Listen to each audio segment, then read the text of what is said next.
Morning, church. Happy Sabbath. Good morning to all those online listening.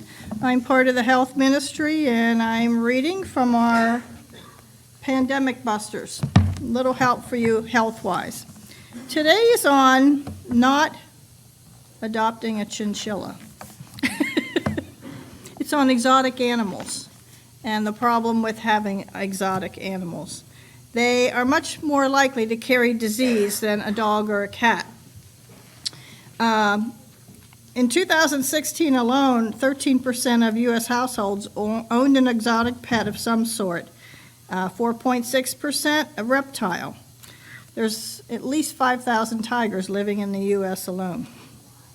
Yeah, what? Yeah. Now, exotic pets carry many diseases. An estimated 90% of all reptiles carry salmonella, like iguanas, snakes, lizards, and turtles.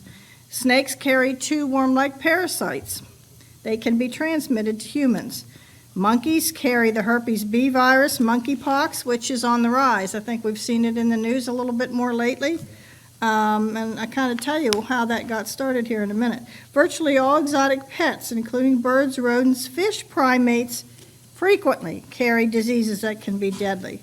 And they can jump from species to species, and that's what makes them most dangerous. They can mutate, and then they become lethal. What are zoonoses? Never heard of that word, and why do they matter?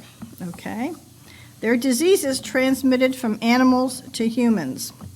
They can be caught through the air when an animal sneezes, just coming in close proximity to them, their fluids or their feces, direct contact through touching or biting. And I can remember watching Dr. Paul one day, and a boy brought a lizard in, or a girl did, and she was kissing it. He said, "Oh, don't do that." "Please don't do that," he said. And this is why, because they can transfer disease to people. Okay, through food they can be and through bacteria and parasites pass from animals to humans. And we know now scientists can trace many sources of diseases now. It's really been advanced as far as epidemiology is concerned in finding infectious disease. Okay, what happens is trouble starts when a zoonotic disease jumps from one animal to a human. Then, if the virus mutates successfully, enabling it to transfer to human, it is extremely contagious. It can travel by air, be passed by sneezes, cough, or just floating around. We learned all that by COVID, didn't we? Yeah. It's terribly lethal. Everything is in order for another terrible pandemic. If you think about throughout history, we think of the Spanish flu was from an animal. The Russian typhus was from actually it looks like a beetle or a bug here. The Asian flu was from a duck it says, or a bird species. In Hong Kong, there was 1.4 million people killed by the Hong Kong flu. In 1981, HIV/AIDS killed 32 million from a monkey. So 2009, the swine flu killed 151,700. And 2019, our big one was COVID, which they say came from a bat. So there's a lot of other ones on here. I won't go through them, but it's just an accident waiting to happen, if you know what I mean.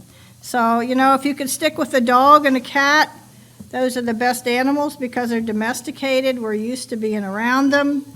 And it can be very rewarding to own a dog or a cat. For a cat owners, if you have cats, how many of you have cats? Okay. Willingly or unwillingly, we got cats. But they're a lot of fun to watch.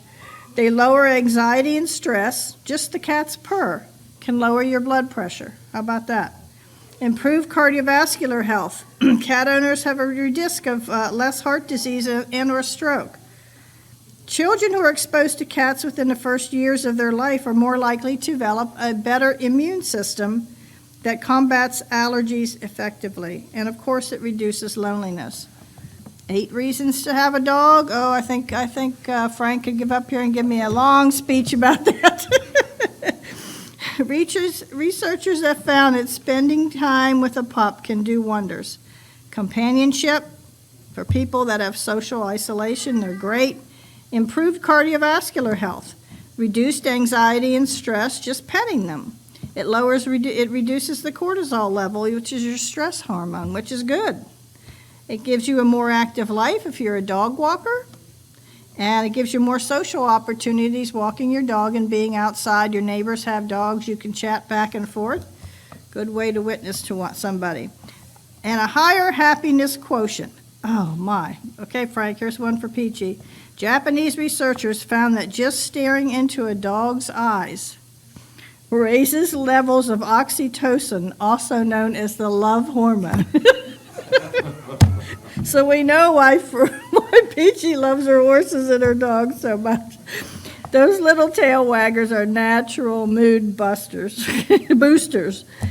And the last one, improved thinking ability. They just really discourage you if you have, exotic pets. Just be mindful that they can carry disease, and you do your best to take care of them properly and keep them clean. But there are health dangers. So, if you would like a companion pet, get a dog and a cat. God bless you all.